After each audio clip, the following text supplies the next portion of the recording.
presenta un despertar en la palabra.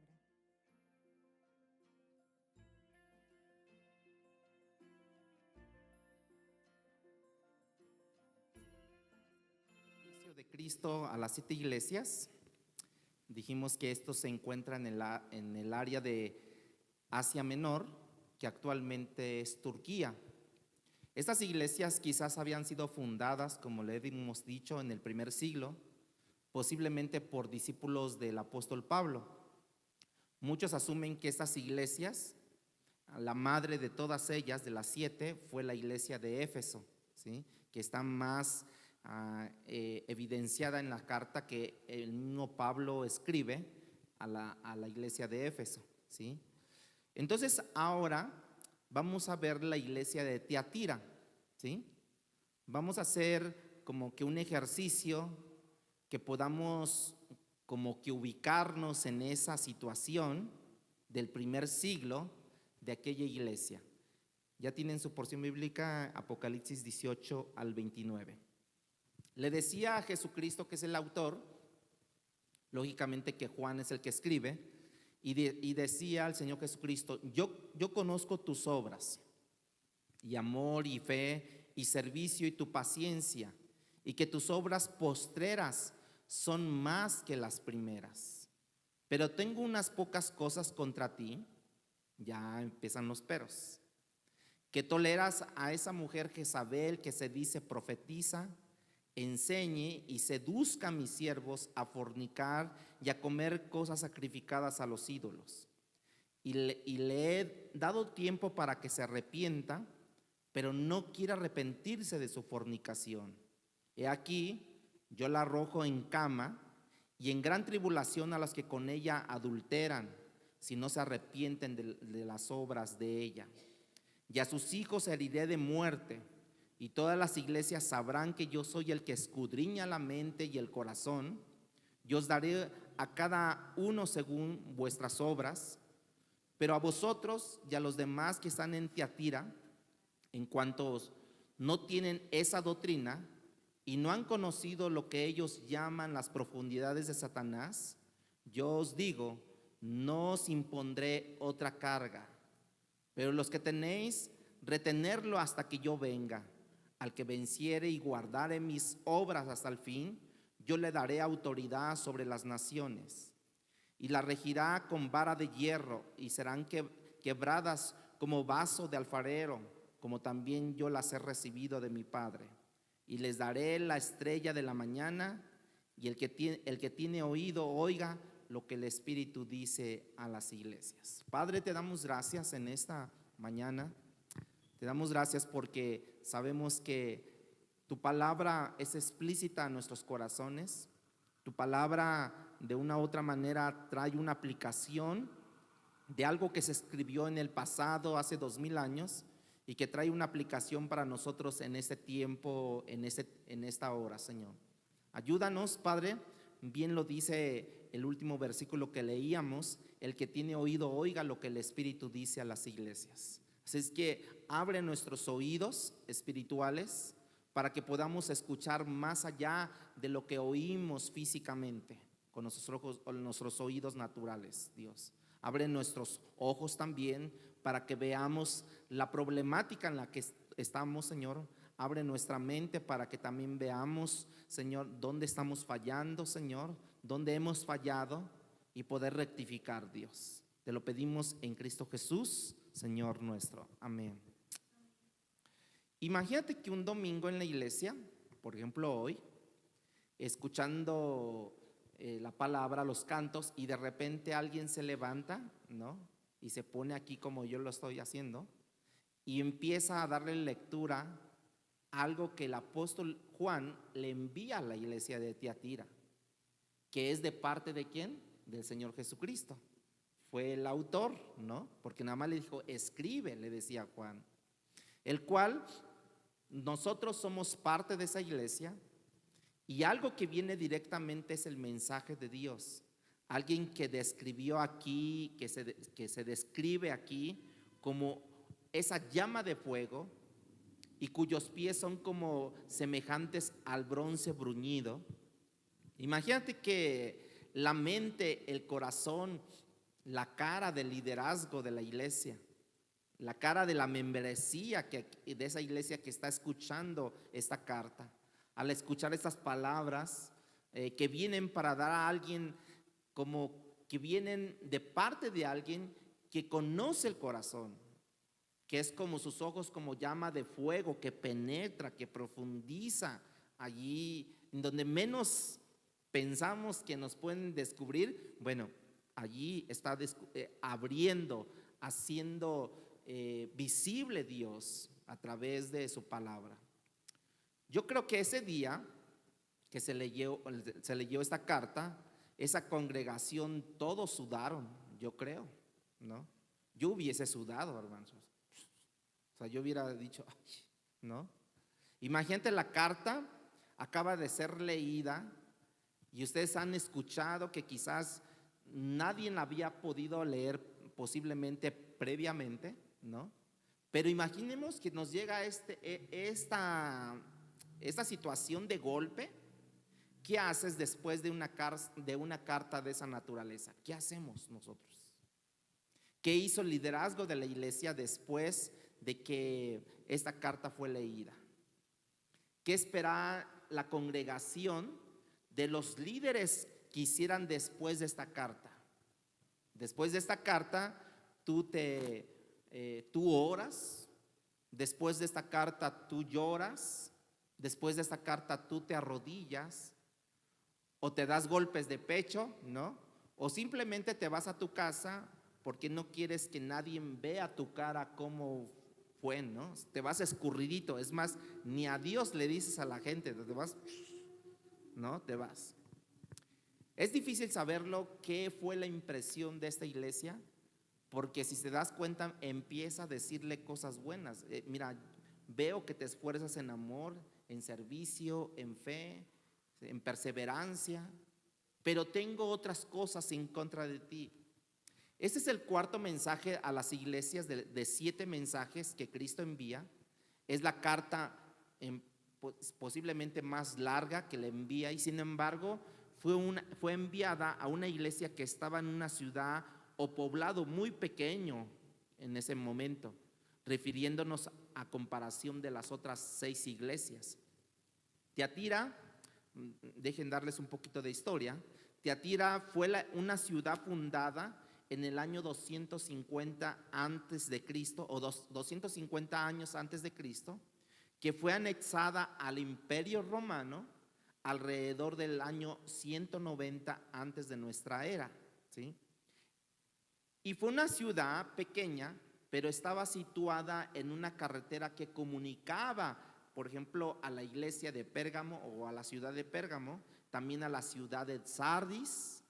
Y eso le permitió, por su localización, hermanos, que a pesar de que fuera pequeña Tiatira, pudiera proliferar en el comercio y en las actividades comerciales que ellos tenían. De hecho, para esta época, al final del primer siglo, probablemente el comercio estaba en su mejor momento en aquella ciudad de Tiatira.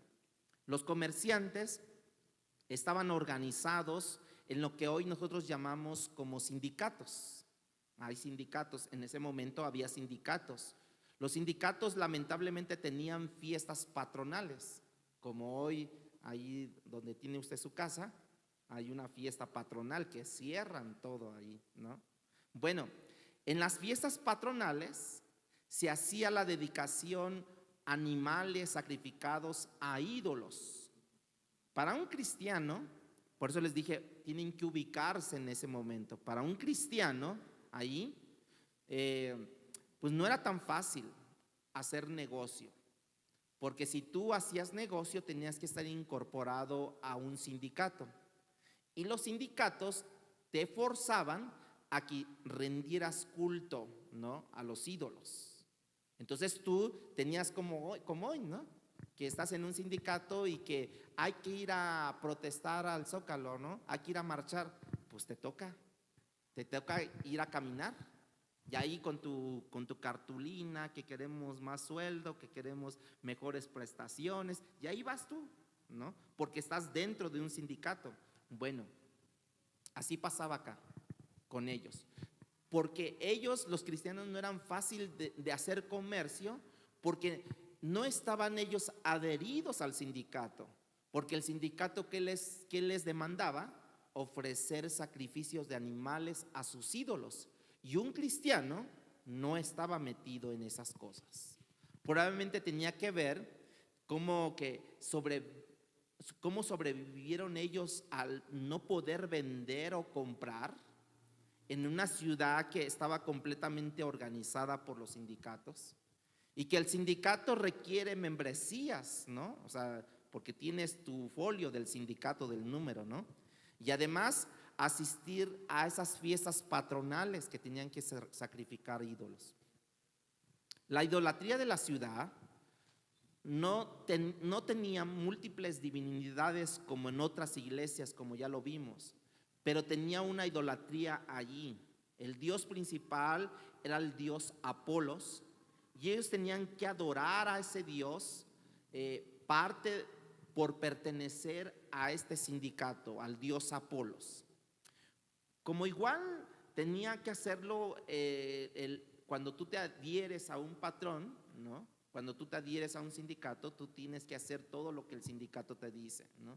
Hay que ir y hacer cosas, no sé, extraoficiales. Tienes que ir porque estás adherido a un sindicato.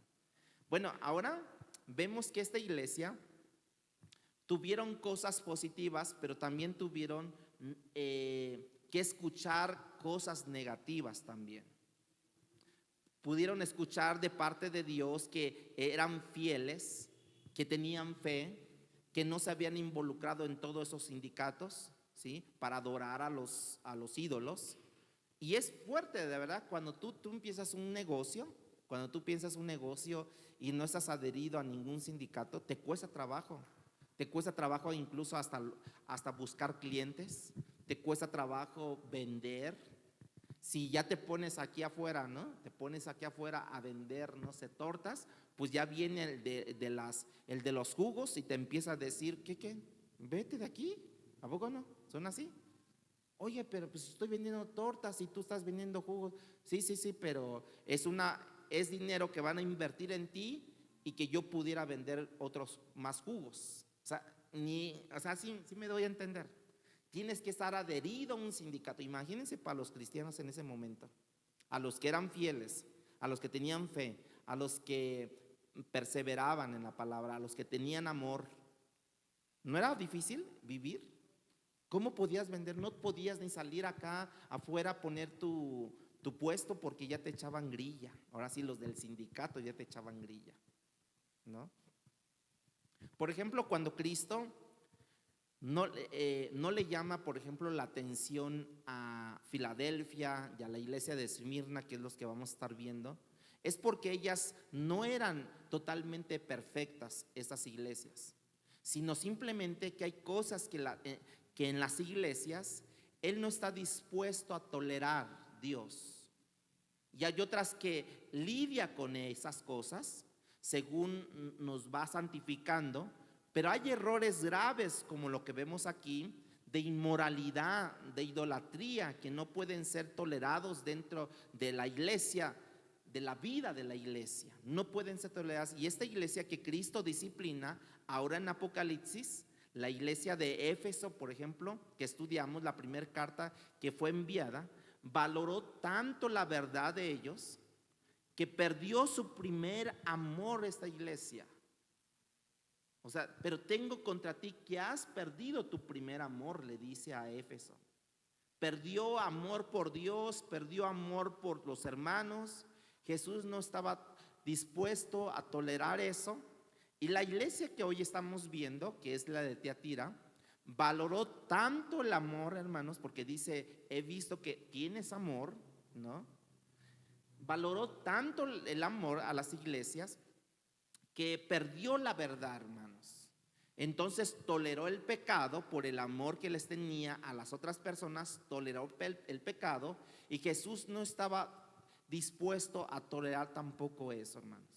Lo que nosotros vemos aquí es a un Cristo dueño de las iglesias, observando a sus iglesias con ojos penetrantes, porque dice que tiene ojos, o sí, como llama de fuego, que entonces él empieza a evaluar las condiciones de la iglesia y le dice que no puede tolerar y le hace ciertas advertencias a esta iglesia.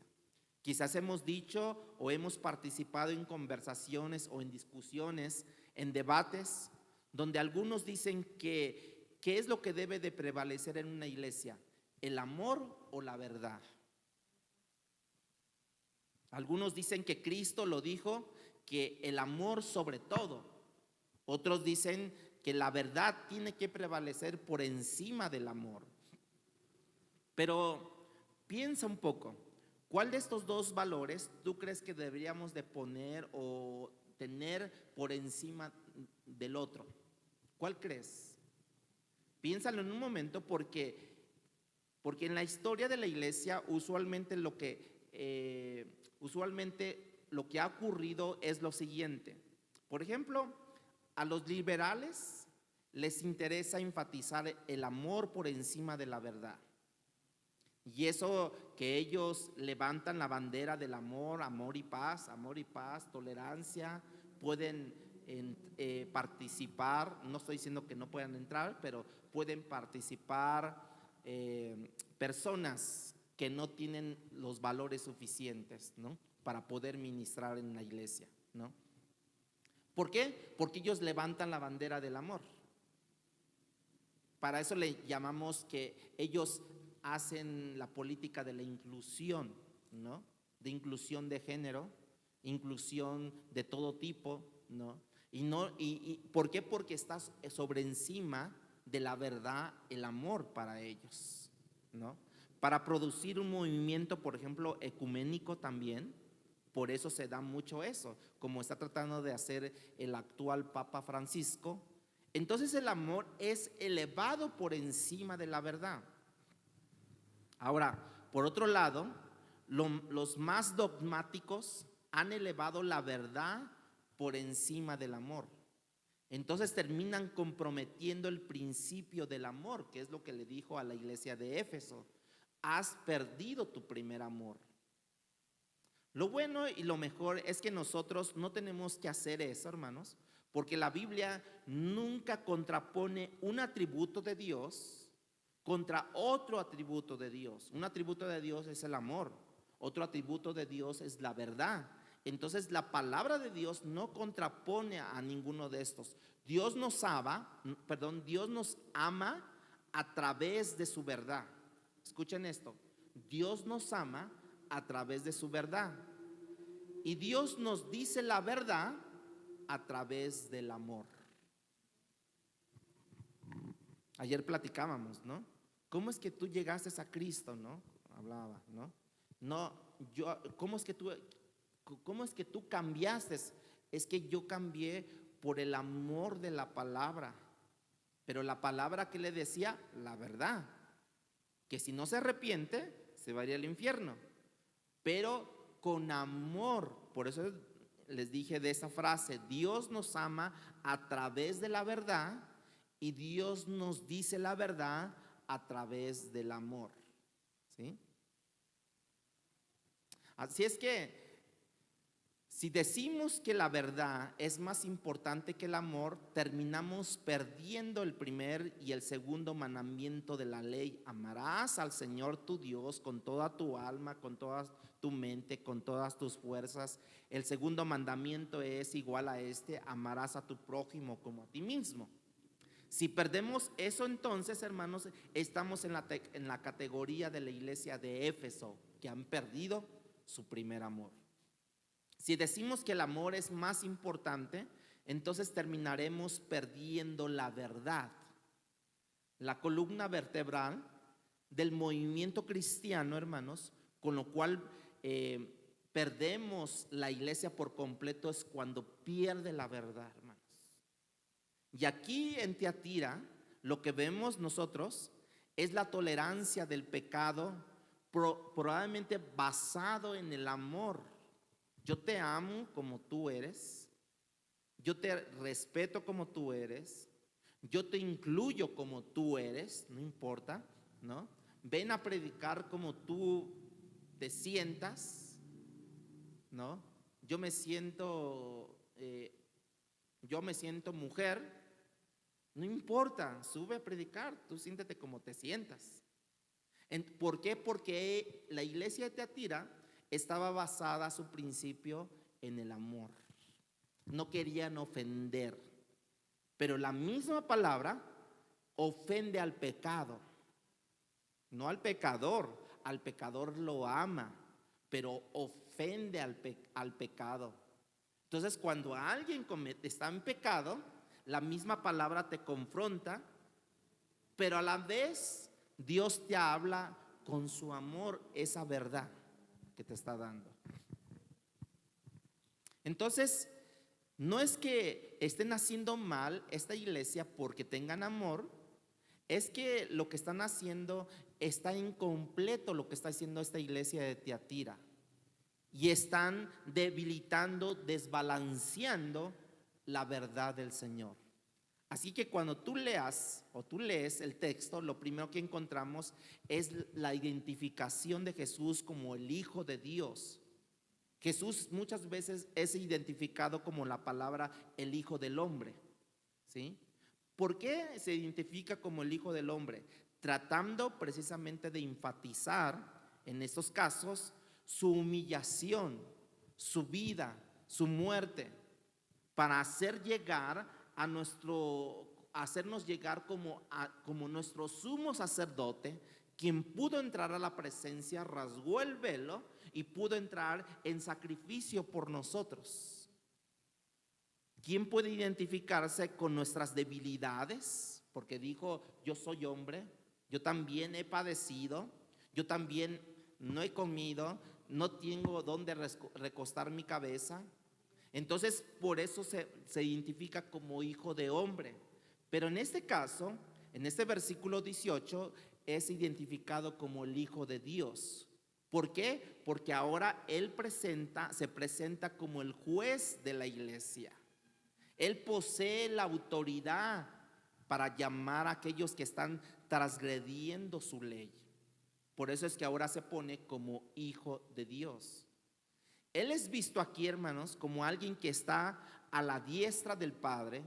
Él está aquí como alguien que ha resucitado, como alguien a que todo el mundo tendrá que rendirle cuentas, todo el mundo, tanto cristianos como no creyentes, a que todo el mundo ahora vemos aquí como lo expresan, ¿no? Cristo es presentado como alguien que viene a juzgar la tierra en la plenitud de los tiempos. Ese hijo quien tiene ojos como llama de fuego y cuyo pies es semejante al bronce bruñido. Ojos penetrantes, hermanos, conocedores de todo en cuanto a nosotros. ¿Tú sabes cómo está tu riñón ahorita? ¿Tú sabes cómo está tu páncreas ahorita? ¿Tú sabes cómo está un órgano por dentro? No, a menos que nos hagamos un estudio. Pero ¿sabes quién sí lo sabe? Dios. Y no solamente ese órgano, sino ¿quién conoce el alma? ¿Tú conoces el alma? Yo no conozco el alma. O conocemos alma, ¿no? Pero el alma, ¿no? Que tenemos nosotros, no. Entonces Él tiene ojos penetrantes que ve hasta lo interior del hombre. Ojos que conocen lo que el hombre de hoy presente, lo que hizo ayer, lo que hace hoy y lo que hará mañana, hermanos. Ese Dios que lo sabe todo, ahora tiene ojos capaces de evaluar mis intenciones. ¿Cuáles son tus intenciones saliendo de aquí? ¿Cuáles son? ¿Cuáles son tus motivaciones al venir a la iglesia? ¿Cuáles son tus motivaciones al venir a este curso que les están dando? ¿No? Entonces Él ve conforme al estándar perfecto de su justicia. ¿Cuál es? No es la inclinación de que a ver qué más te conviene a ti, no. o que le conviene a él, sino él ve con justicia y con rectitud las cosas, hermanos. Ojos que recorren la tierra, como el salmista dice, ¿no? Ojos como segunda de Crónicas capítulo 16, 9 dice que para fortalecer a aquellos que tienen el corazón completamente comprometido con él, empieza a recorrer sus ojos sobre todos aquellos que invocan su nombre. De hecho, probablemente Juan tuviera en mente lo que Jeremías capítulo 17 versículo 10 lo expresa: yo Jehová, que escudriño la mente, que pruebo el corazón, para dar a cada uno según su camino, según el fruto de sus obras. Ya desde la antigüedad esa condición había venido siendo anunciada, y Juan lo describe de esta forma: ojos de fuego y con unos pies de bronce bruñido. Y ese bronce bruñido, hermanos, básicamente es un bronce pulido. Ya ves cómo está en los metales, cuando están todos ásperos, todos incluso negros, ¿no? Pero cuando los empiezan a pulir, a limar y a pulir, le van sacando ¿qué? El brillo, ¿no? Entonces, o cuando dicen, por ejemplo, de los zapatos, ¿no? ¿A dónde vas? Voy a sacarles brillo. ¿Se han oído esa expresión? No. ¿A dónde vas? Voy a sacarle brillo, ¿no? O cuando van al corte de cabello, ¿a dónde vas? A sacarle punta, ¿no? Dicen así, ¿no? O en el zapato, a sacarle brillo, ¿no? Bueno, dice que sus pies son como precisamente como bronce bruñido, o sea, bronce pulido, hermanos, bronce brilloso, o sea que hay mucho brillantez allí. Imagínate esa figura imponente a nuestros ojos naturales. No sé cómo lucía exactamente esa imagen, pero imagínate que esa figura tal, que el único que puede pensar en esos momentos, Juan dice, tiene ojos como llama de fuego y sus pies son como bronce bruñido. O sea, con autoridad, la majestad que debió de haber sido eso, para que Juan pudiera transmitir con sus palabras eso, ¿no? Nuestro Dios habla de que Él habita en la luz inaccesible, que nadie puede entrar a su presencia. Pero cuando Él se hace visible esa luz en la persona de su Hijo Jesucristo, de una manera especial, en la historia bíblica nosotros vemos a las personas cómo reaccionan de una manera extraordinaria cuando se deja ver esa luz a través de su Hijo. No dijeron, vino el ángel y resplandeció tanto que me cubrí. No. Sino vino precisamente esa luz inaccesible. Y por eso Moisés, cuando estuvo en el monte Sinaí, estuvo 40 días en la presencia de Dios. Y cuando él baja, él no se daba cuenta. Cuando él baja, le dicen a Moisés, tápate, Moisés, no te podemos ver. Resplandece tu rostro. O sea, se había quedado impregnado Moisés con esa brillantez de la luz inaccesible de Dios, hermanos. Y esa es la persona que Juan está contemplando y dice, yo quiero que les digas a la iglesia de Tiatira esto.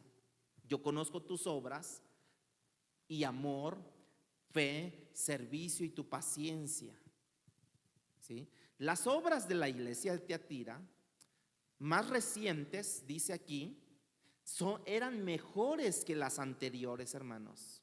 Y les dice 4, ¿no? Tu amor, tu fe, tu servicio y tu paciencia. ¿Cuántos de ustedes tienen esas? Amor, fe, servicio y paciencia. En cuanto al amor, en la iglesia de Tiatira, hermano, pasó la prueba. En cuanto a su confianza con el Señor, fue aprobada esta iglesia. En el servicio tuvo buena calificación, ¿no? Porque el que ama servir, hermanos, sirve con gusto, ¿sí o no? Cuando tú amas servir, tú sirves con gusto. En la relación de la paciencia en medio de los sindicatos estos que les mencioné, que no podías entrar, ¿no? Ellos no estaban adheridos a estos sindicatos. En medio de las dificultades, tuvieron palomita, no tuvieron problema de parte de Dios. Parecía que era una iglesia que con esos 4 pilares debía de tener todo tipo de iglesia y esa iglesia estuviera bien. Y uno se pregunta, entonces, ¿qué pasó? Nosotros vemos que llegamos a la conclusión que después de que Cristo les aprueba su amor, su fe, su servicio, su paciencia, es una iglesia que Él aprueba, pero uno de los problemas que a veces es que somos muy nosotros reduccionistas, nosotros. Y eso es el gran problema en el estudio de la palabra. Cuando reducimos todo el consejo de Dios, cuando alguien nada más predica sobre amor, amor, amor, amor, cuando predica sobre paz, paz, paz, paz, cuando predica sobre paciencia, paciencia, paciencia, paciencia. Entonces reducimos el consejo de la palabra de Dios, todo lo que es el consejo de Dios. Nosotros estamos descargando o desperdiciando una revelación masiva, hermanos, que tomó 66 libros, que alrededor de 40 autores fue, que alrededor de 1500 años se escribió esta palabra, hermanos. Entonces nosotros no podemos reducirnos nada más a tocar un solo tema.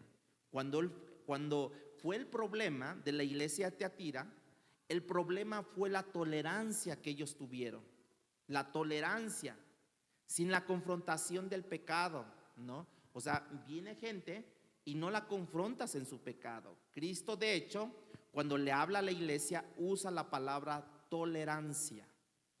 Hoy en día, ustedes saben que la tolerancia es un valor muy referenciado en nuestra sociedad. La tolerancia siempre ha tenido un lugar. El problema es cómo la definimos. En el pasado, la tolerancia tenía que ver con el hecho de que yo puedo conversar con alguien que difiere a mí. No estoy de acuerdo con él, pero voy a platicar con él. No aprobar su estilo de vida, pero yo apruebo la dignidad humana porque, por un lado, él está aportando la imagen de Dios al ser creación de Dios. Entonces tolero eso, ¿no? Pero por otro lado, yo apoyo y defiendo el derecho que tiene por expresar su opinión. Ya estamos hablando muy diferente. Hoy en día, dentro de otras cosas, es probablemente el valor número 1 que la sociedad posmoderna en la que vivimos le da una definición. La definición es que tú puedes juzgar como malo o bueno el estilo de vida de la otra persona, pero no puedes inmediatamente tú descalificarlo a él. Tú no puedes confrontarle con sus cosas, con sus pecados. Oye, ¿por qué caminas así? ¿No? Un hombre caminando raro, ¿no? ¿Por qué caminas así? O una mujer como hombre, ¿no? ¿Por qué? ¿Por qué son así? Porque para ellos en la actualidad ya sería una intolerancia. ¿Por qué creen que ven que es una parte de la sociedad democrática que se puedan diferir, disentir, ¿no? Pero ustedes van al Zócalo casi diario, hay muchos retenes, hay muchas vías cerradas porque están manifestándose la gente. Y entonces diría el gobierno, los tengo que tolerar, aunque les pinten, les rompan, digan tantas cosas, que ya están transgrediendo la imagen de Dios por ser creación, ¿no? Porque yo puedo diferir, yo puedo disentir contigo, pero jamás te voy a transgredir tu identidad como persona porque tú eres o portas la imagen de Dios. ¿Sí me doy a entender con esto, hermanos? ¿Sí? Ok, dice aquí, ¿te llamas a ti mismo tolerante? ¿No? O sea, le dice a Tiatira, y no me toleras a mí con nuestra posición, Esa fue el pecado de Tiatira, hermanos. Versículo 20, vean lo que dice. Toleras, permites, te has quedado callado. ¿Ante quién? Ante esa mujer Jezabel. Pero tengo unas pocas cosas contra ti, que toleras a esa mujer Jezabel, que se dice profetiza, aparte dice que enseña, y aparte dice que seduce a mis siervos a fornicar y a comer cosas sacrificadas a los ídolos. El nombre de Jezabel, ¿ustedes identifican a esta mujer en la palabra? ¿Identifican a esta mujer? ¿No? Bueno, ustedes leanla en su casa. Se encuentra en Primero de Reyes, capítulo 16, del 30 y 31. Todo eso lo buscan en sus casas. Mientras les voy a dar algo para aquellos que no están familiarizados con la historia de Jezabel. Jezabel fue la esposa de Acab. Acab fue uno de los reyes más perversos que Israel tuvo, hermanos. Y cuando tú lees la historia que les comento en Primera de Reyes, lo interesante es que Dios, una de las cosas que más ve como perversas que hizo Acab fue casarse precisamente con Jezabel. Acab anduvo en los pecados de Jeroboam, ¿sí?, que fueron horribles, y como si eso fuera poco, entonces fue y se casó con Jezabel. Imagínate lo que Jezabel representa. Jezabel fue una mujer que tomó dominio del poder de la nación. Jezabel era de pueblo pagano, ¿sí? Y que ella en su pueblo natal, ella adoraba a los dioses, a los dioses de Baal, ¿no? A los profetas de Acera también. Entonces tú tienes 450 profetas de Baal que pelean con Elías, ¿se acuerdan? Con Elías, que pelean a ver de qué Dios caía el fuego, ¿no? Y también ella tenía a 400 profetas de Acera, del dios Acera. Entonces imagínate que ella tiene 850 profetas comiendo en su mesa todos los días para adorar a los dioses paganos. Aparentemente en Tiatira había una mujer tan pecaminosa, tan maligna, que el nombre que se le da como calificación era Jezabel, por la gravedad de su maldad, hermanos. No era que Jezabel estuviera allí, sino se le da esa clasificación de Jezabel porque era malvada. Bueno, yo en alguna vez, he visto unas que otras Jezabeles en las iglesias, así, seduciendo a la gente, metiendo confrontación, ¿no? O sea, metiendo rencillas.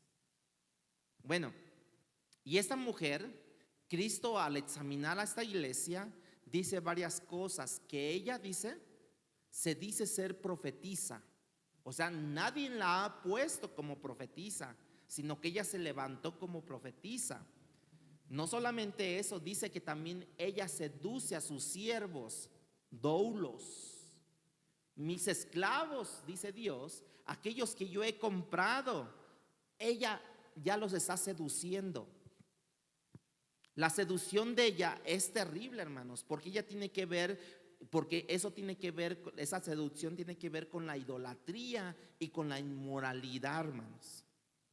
Se decía ser profetisa, es porque nadie la ha nombrado como profeta, como hay tantos hoy en día, ¿no?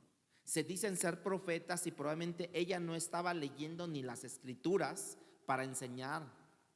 Aparte allí, si no estaba trayendo ella como los oráculos nuevos de parte de Dios, como muchos profetizan, ¿no? Y dicen, ¿no? El Señor dice esto, nadie le ha dicho nada. Dios no le ha dicho nada, pero yo te digo que tú te vas a levantar y tú vas a ser prosperado, pero tienes que traer $1,000 aquí. ¿Y qué creen? Ahí van, sacan, ¿no? Incluso hasta hacen una vaquita entre allí ¿no? Oye, préstame, al rato te los deposito, préstame porque ya me profetizó el profeta, la profeta. Bueno, ella estaba haciendo eso. Esta mujer estaba profetizando sin que nadie la había puesto como profeta, ¿sí? Estaba trayendo nuevas revelaciones que jamás Dios aprueba, porque dice la Biblia que todo ya está escrito y todo aquel que le añadiere o le quitare a la palabra o que dijera algo en nombre de Cristo sería juzgado, también él será quitado del libro de la vida. Bueno, si es que está anotado, ¿no? Profetizaron una nueva idea que en su tiempo ellos le llamaban el rema. El rema era como la palabra viviente de Dios, y ellos profetizaban un rema, que así le llamaban ellos, ¿no? Bueno, tú puedes estar seguro que esta mujer nunca dijo a la iglesia de Teatira: yo soy una falsa profeta. Jamás lo dijo, ¿no? Yo soy una falsa profeta con revelaciones de Dios del Altísimo, ¿no? Ni dijo: yo soy una falsa profeta con revelaciones de Satanás. Tampoco dijo eso ella, porque estaba seduciendo a los hombres.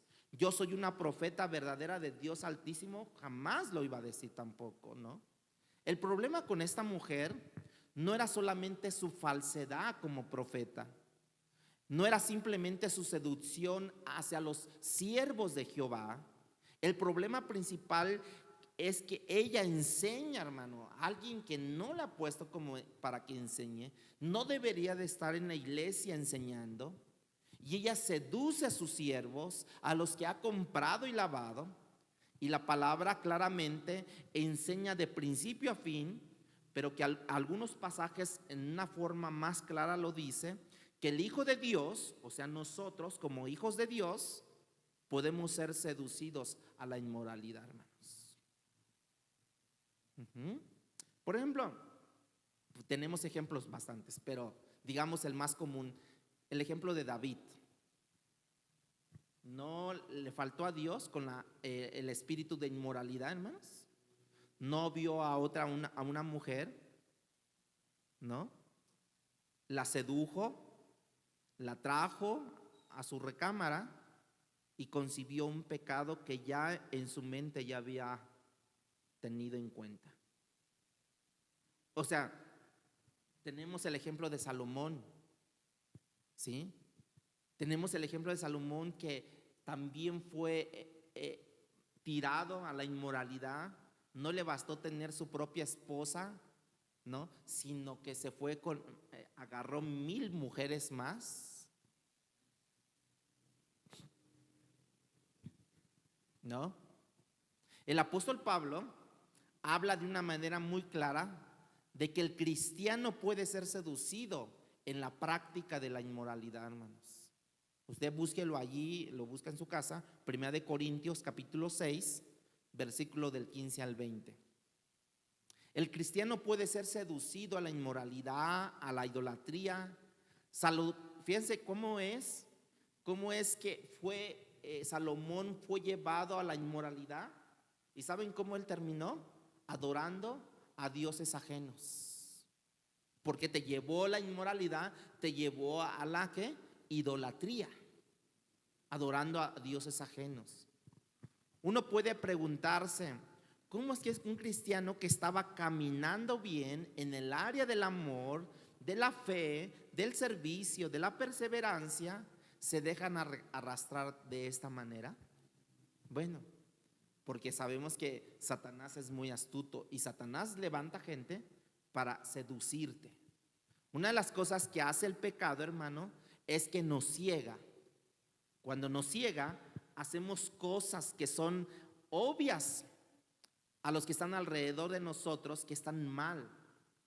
Pero para nosotros que estamos haciendo, no son obvias. Por ejemplo, uno le dice, hermano, hermana, mire, yo veo esto. No, usted tiene porque quiere verlo, pero y te viene otra persona y te dice lo mismo, estás haciendo mal. No, ya de seguro te contó a la otra persona. No, pero yo veo que estás mal. Y viene otro, te dice, estás mal. y no te dejas, y no dejas, y no dejas. O sea, la percepción tuya, o como dicen, yo tengo otros datos, ¿no? O sea, de mí mismo, ¿no? Yo veo que no me porto mal, pero si tú tienes allí toda la gente que te está diciendo que te estás mal, entonces, ¿qué debes de hacer? Corregir. Fíjense, David tuvo 9 meses para arrepentirse. ¿Cuánto dura la gestación de los bebés? 9 meses. Tuvo 9 meses para arrepentirse. Jamás se arrepintió David.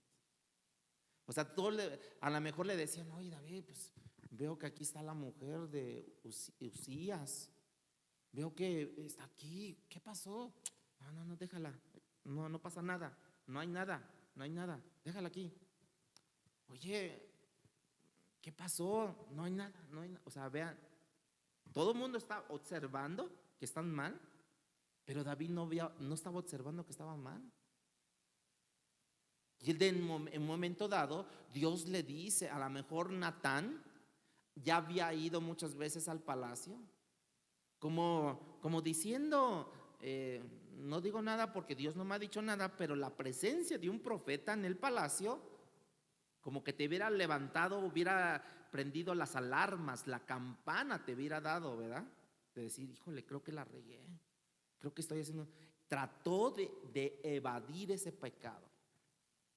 Hasta que llegan los 9 meses y vio Dios que no se arrepintió David, y entonces ahora sí manda a Natán. Y Natán le dice, oye David, eso es lo que pasa. No, a tal persona hay que cortarla de la tierra, que quién sabe qué. Y le dice Natán, pues eres tú. ¿Cómo? ¿Sí? Tú eres esa persona. Bueno, Dios le trajo consecuencias a David. No solamente se le murió el hijo, que había 7 días enfermo, al final murió. Arrasó también con su familia. Uno de sus hijos violó a su hermana. O sea, un caos. Perdió poder político, perdió poder militar David, ¿no? Por su pecado, hermanos.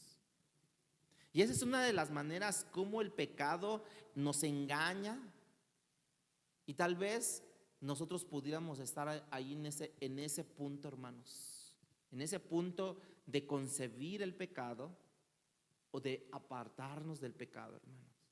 Pero por otro lado, la manera de cómo quizás pudo haber ocurrido, algunos académicos han especulado sobre esto, pero que al final en el primer siglo, en la época que se escribió esta palabra, cuando empieza a disciplinar, comienza a surgir las ideas de que luego en el próximo siglo llegaron los gnósticos allí, que proliferaron allí los gnósticos. Ahora, la idea de los gnósticos dice que el espíritu y la carne no se juntan. Coexisten estos dos, pero no se juntan y se ve de una manera separada, tu alma y tu carne. Entonces tú pudieras ser cristiano y darle rienda suelta, como dicen por ahí, a la carne, a los placeres de la carne, porque la carne está separada del espíritu y nunca va a ser contaminado tu espíritu de lo que haga tu carne. Eso es lo que decían los gnósticos, ¿no? Y quizás esas enseñanzas de ese tipo llegaron a creer esos hermanos, porque la carne le gusta creer lo que a ella le satisface, ¿sí? Pero hay algo de esta mujer que se dice ser profetisa. Ella enseña a mis siervos, ella seduce a mis siervos, y dice en el versículo 21, ahí lo que dice, y le he dado tiempo para que se arrepienta. Fíjese, le he dado tiempo para que se arrepienta. ¿Qué le dieron a David? 9 meses para que se arrepintiera. Y le dice a esta mujer, le dice, yo le he dado tiempo para que se arrepienta y no quiere arrepentirse de su inmoralidad, no quiere arrepentirse de su fornicación, ¿no? Hermanos, si hay algo que la Biblia revela, es que Dios, antes de disciplinar, viene tratando con nosotros y nos da tiempo. Nos da tiempo. Incluso eso hace con el incrédulo también, ¿no? Con el incrédulo también está pecando, pecando y pecando, y Dios le da tiempo para arrepentirse. Dios, cuando alguien peca, hermanos, no luego viene la espada de Dios y te corta de la faz de la tierra. No, te da tiempo para que te arrepientas, ¿sí? Y la maldad de esta mujer, hermanos, era tal que llegado el tiempo, concedido el tiempo para que se arrepintiese, pero ella rehúsa arrepentirse. Ella no quiere arrepentirse. Es como tú cuando le has predicado a alguien, ¿no? Y le has dicho, mira, Cristo te ama, deja las drogas, deja la fornicación, deja el adulterio, deja esto. Y te dicen, no, pues que no puedo, no quiero, no, estoy bien así. O otros son sinceros, lo he querido dejar, pero no puedo. Pero Dios da tiempo para que uno se arrepienta. Uno se emborracha, no, oye, pero mira, ¿cómo le estás educando a los hijos? ¿Cómo vienes tú y rompes esto, rompes aquello? Ya me quieres golpear y los hombres se sienten ya casi golpeados también, ¿no? Porque también hay mujeres que se emborrachan, porque también hay mujeres que son malas también, ¿no? No solamente se trata de hombres, también de mujeres. La maldad de esta mujer era tal que Dios le dio el tiempo y no rehusó arrepentirse. Siempre Dios concede un tiempo para el arrepentimiento como parte precisamente de su bondad, tanto para el incrédulo como para el creyente, hermanos. En el caso de David, tuvo los 9 meses antes de que Natán llegara a él, donde él pudo haber hecho algo, donde él pudo haber evitado tanta tragedia en la familia, tanta tragedia en la nación. Pudo haber evitado una muerte de Usías, ¿no? Pudo haber hecho todo eso, pero no, él no quiso arrepentirse. Cuando ya Dios le corta, o cuando Dios ya lo reprende, ya lo disciplina a David, David dice que ahora sí fue consumido por parte de Dios. Se derritió como cera en el fuego David ante la presencia de Dios. Y ahora sí, Salmo 51, ten piedad de mí, lo que cantábamos hace rato. Ten piedad de mí, oh Dios. Pero no crea que lo cantaba, ten piedad, hasta, porque yo creo que a lo mejor era entonadito David, ¿no? No cantaba así, ten piedad de mí. No, yo creo que postrado allí diciendo, ten piedad de mí, Dios. O sea, agarrado de Dios fuerte. Porque es la manera cuando Dios trata en tu vida. ¿No han visto ustedes, por ejemplo, cuando los ladrones, ¿no? Ya los agarran, ¿no? Hasta están chillando, están llorando. No, fue la primera vez, espérenme, fue la primera vez, fue mi primer intento. Pues no hay segundo intento. Vas a pagar una condena, o vas a resarcir los daños, ¿no? Pregunta a manera de aplicación, hermanos. Pregunta de manera de aplicación. ¿Es posible que nosotros, hermanos, haya algunos de los que estamos aquí, Dios les está dando tiempo para arrepentirse y que estén rehusando de hacerlo, hermanos? Quizás, tal vez de los que me van a escuchar, ¿sí? Hay algunos de ustedes que Dios esté dando tiempo para arrepentirse y que muchos están rehusando hacerlo, arrepentirse. ¿De qué? De muchas cosas que le ofenden a Dios, de muchas cosas que difiere Dios, que no tolera Dios, de muchas cosas que tal vez lo estás haciendo de una manera que no te importa, que le estás ofendiendo a Dios. El problema, hermanos, es que ese tiempo también se llega a agotar. También tiene un tiempo, un término ese tiempo. Cuando tú lees la Biblia, la historia bíblica, Eso es exactamente lo que les pasó a los hijos de Eli. Allí lo platicaba, ¿no? Que se encuentra en Primera de Samuel capítulo 2 versículo 25. Ustedes también lo pueden buscar. Describe cómo los hijos de Eli, que no se arrepintieron, cuando Dios les dio tiempo de arrepentirse, se extinguió ese tiempo de arrepentimiento, porque ya Dios en su momento dado al final les quería quitar la vida y se las quitó. Ellos siguieron viviendo sin arrepentimiento, pero el arrepentimiento no vino de parte de ellos porque no quisieron, y Dios les quitó también ese espíritu de arrepentimiento, porque Dios ya había predeterminado que los iba a matar a ellos. Lo mismo pasó con esta mujer Jezabel.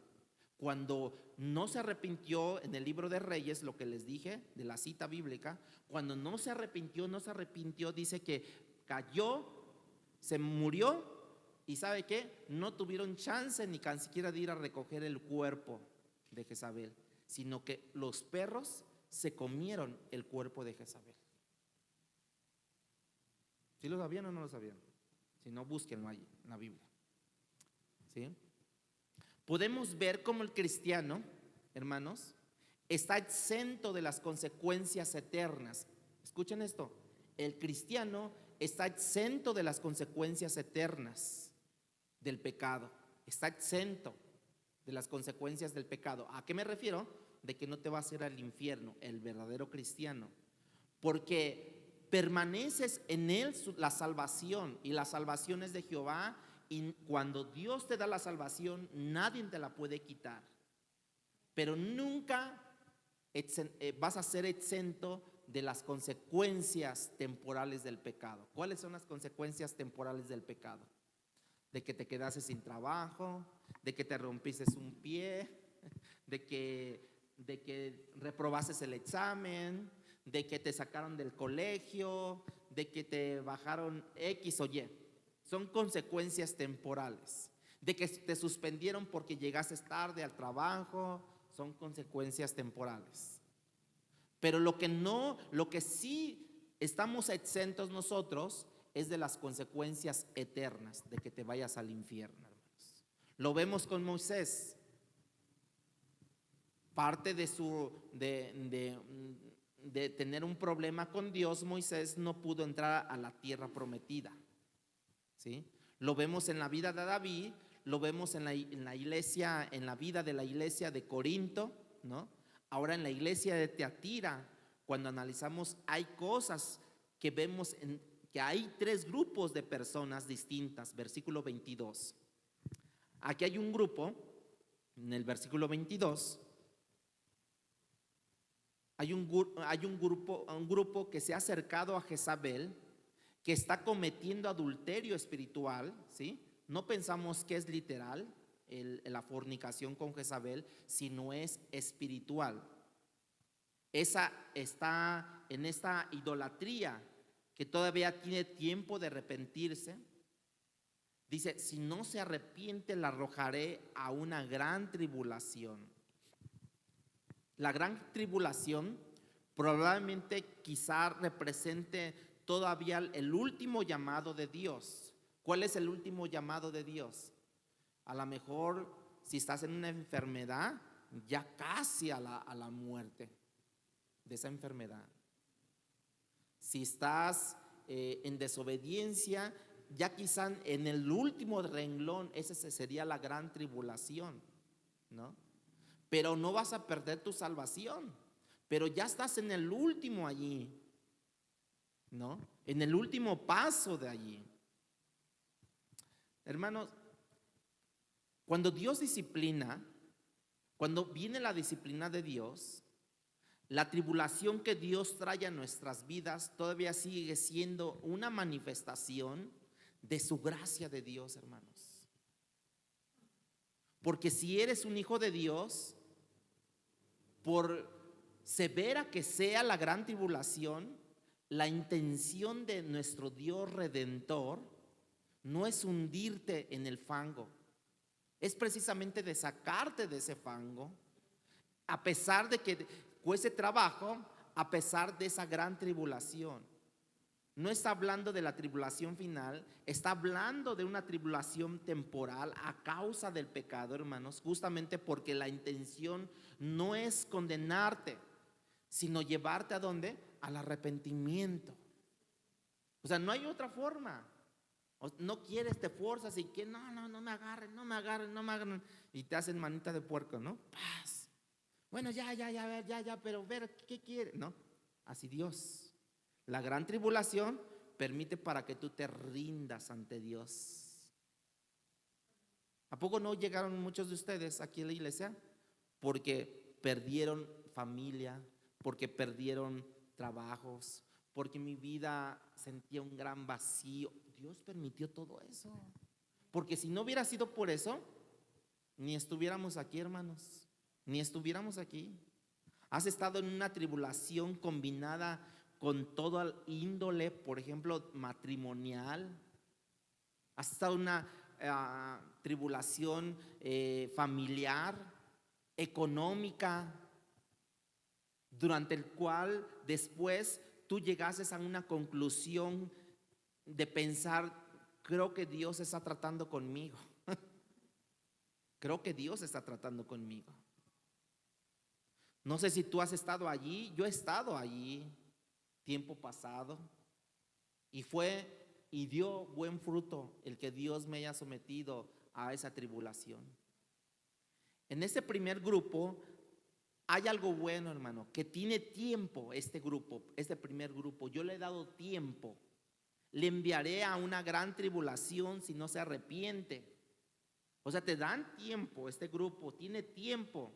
Esa es la abundancia de la bondad de Dios, hermanos. Hay un segundo grupo en la iglesia que parece que ya no tiene tiempo. Estos hermanos, este grupo ya no tiene tiempo. Estos realmente entraron en las profundidades de Satanás, como el texto lo dice en el versículo 23. Dice: y a sus hijos heriré de muerte. Y todas las iglesias sabrán que yo soy el que escudriña la mente, el corazón, y os daré a cada uno según sus obras.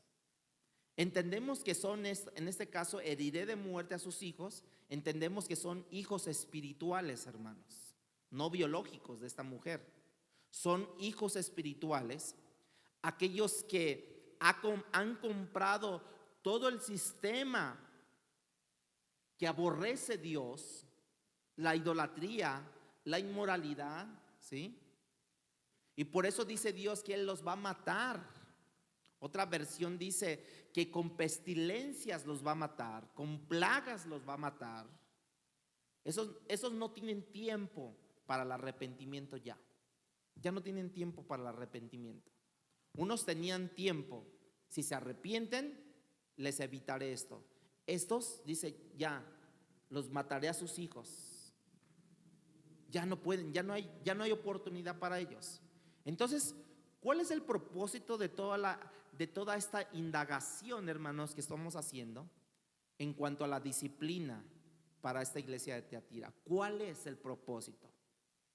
No hay duda, como lo he dicho en otras ocasiones, es para la purificación de la iglesia y sentar como que un escarmiento como el mismo texto lo revela. Y todas las iglesias sabrán que yo soy el que escudriña la mente y el corazón, hermanos. Todas las iglesias, las otras 6 iglesias, cuando esas cosas ocurran, van a saber quién es el que escudriña la mente y el corazón. Porque yo tengo ojos de fuego que penetro, que escudriño, que profundizo. ¿Sí? Que a pesar que ellos, por ejemplo, estas personas externamente parecían haber estado bien, porque tenían fe, tenían paciencia, tenían servicio, hermanos. Dice: yo también escudriñé las mentes, los corazones, y daré según el pago, según sus obras. El juicio es conforme a la intención y motivación detrás de las obras que ellos hicieron, hermanos. Porque el que escudriña las mentes es el que lo dice, y el corazón. Ahora nos dice que mis obras, hermanos, juegan un rol en mi salvación nada más, ¿saben cuál es mi rol que juega mi salvación ahí, en mis obras? Fue lo que yo hice de pecado. Porque eso fue que ocasionó mi pecado para que mi salvación llegara. Pero que yo haga algo para mi salvación, hermanos, yo no contribuyo ni en una tilde para mi salvación, hermanos. Si pudiéramos decirlo, que puedes contribuir, Jonathan Edwards lo decía, excepto tu pecado que te hizo necesaria tu salvación, lo dijo así. Las obras revelan las condiciones de nuestros corazones, las ponen en público, de manera que solamente Dios muchas veces las conoce, pero también nosotros las conocemos, ¿sí? Las conocen los que están a tu alrededor, de cómo somos en nuestro carácter, cómo somos en nuestro temple, cómo somos en nuestra forma de hablar, de pensar, de comunicarnos, de hacer las cosas. Y para eso hay grados de castigo que no quiero mencionar ahorita, pero otro día lo hablaré. Hablaré de la forma de los pecados. En otro tiempo hablaré sobre la fisiología del pecado, la anatomía del pecado, ¿no? Pero es muy extenso eso. La salvación, hermanos, no es por obras, lo entendemos exactamente eso. Lo entendemos que no es por obras. La salvación es un acto exclusivo que depende del Señor Jesucristo nada más. Por los méritos de Cristo, hermanos. Por las recompensas de la vida eterna serán conforme al grado de la piedad de nuestras vidas, hermanos. Es lo que dice Santiago en su carta cuando dices que tienes tu fe, ¿sí? Pero yo no veo las obras que tú dices. Yo tengo fe, tú dices que tienes fe, muéstrame tus obras. Y Santiago dice, bueno, yo te voy a enseñar mi fe a través de mis obras. O sea, tú no puedes decir tengo fe y no hacer nada. Tú no puedes decir yo soy salvo por las obras. No, porque las obras son de parte de Dios. La salvación es de parte de Dios. Cristo lo dijo de esa manera: por sus frutos los conoceréis. Porque se supone que ese corazón debe de resultar obras, ¿sí?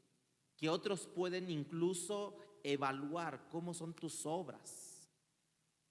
El tercer grupo que aparece aquí es un grupo que creo que nos puede motivar a nosotros.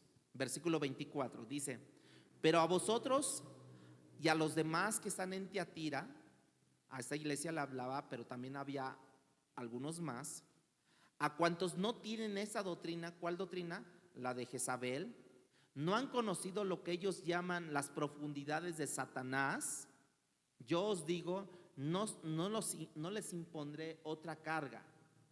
Esos son los creyentes de Tiatira, fieles, que no abrazaron la doctrina de Jezabel, que no incurrieron en nuevas enseñanzas, que no prestaron atención a las profecías, que ellos participaban de las idolatrías, de la inmoralidad. Y ese grupo no les iban a poner otra carga a ellos. No está muy claro lo que Cristo quiere decir cuando dice no les impongo ninguna otra carga, pero probablemente se estaba refiriendo al hecho de que vosotros sabéis lo que habéis recibido del Evangelio, en la revelación de Dios, y eso que está allí, y eso es lo único que quiero que tú tengas o que sigas continuando haciendo, lo que está escrito. En ese momento lo que estaba escrito, ¿qué era? La ley de Moisés, nada más. Nada más estaba escrita la ley de Moisés, no estaba otra cosa escrita. Si les decía Dios, sean perseverantes ustedes, sigan teniendo fe, sigan teniendo amor, sigan amando conforme a la Biblia, continúen así, sigan teniendo la fe bíblica, continúen teniendo esa fe bíblica. De hecho, en el próximo versículo le da pie a pensar de esa manera. En el versículo 25 dice: pero lo que tenéis, retenerlo hasta que yo venga. ¿A qué se estaba refiriendo? A cuestiones bíblicas, a lo que ya tenían de bueno. versículo 26 y 27. Dice, al que venciere y guardare mis obras hasta el fin, yo le daré autoridad sobre las naciones y las regirá con vara de hierro y serán quebradas con vaso del alfarero, como yo también le he recibido de mi Padre.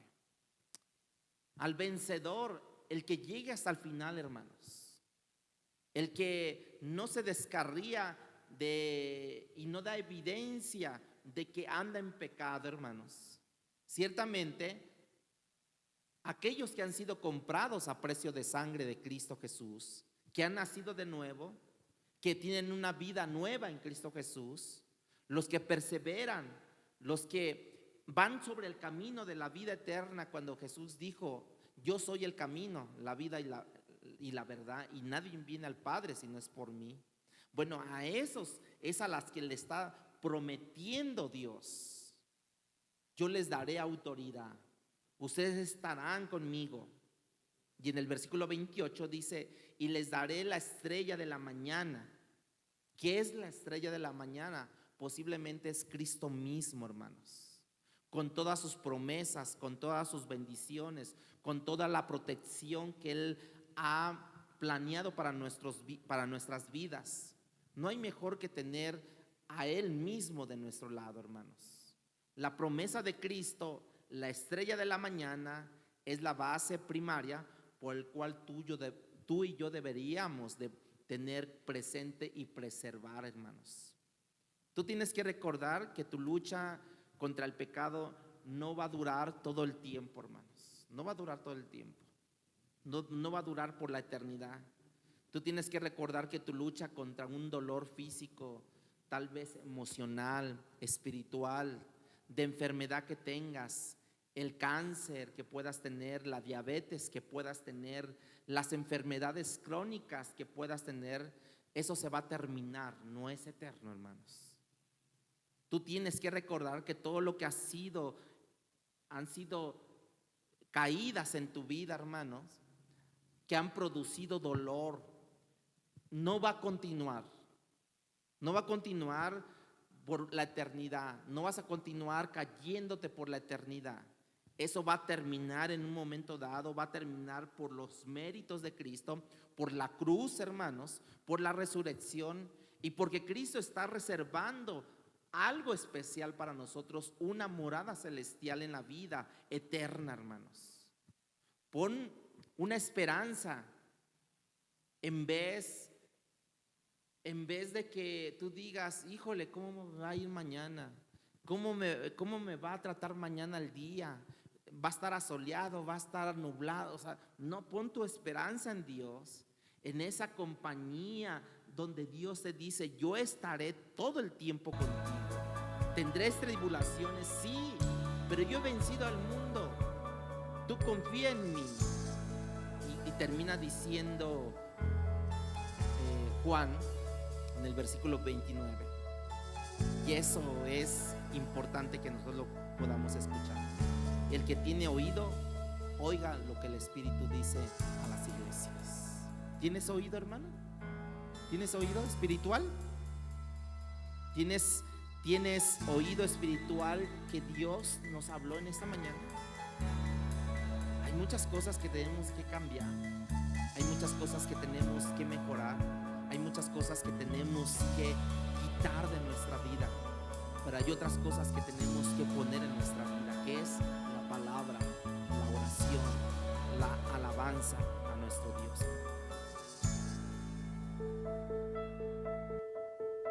Palabra Fiel presentó Un despertar en la palabra.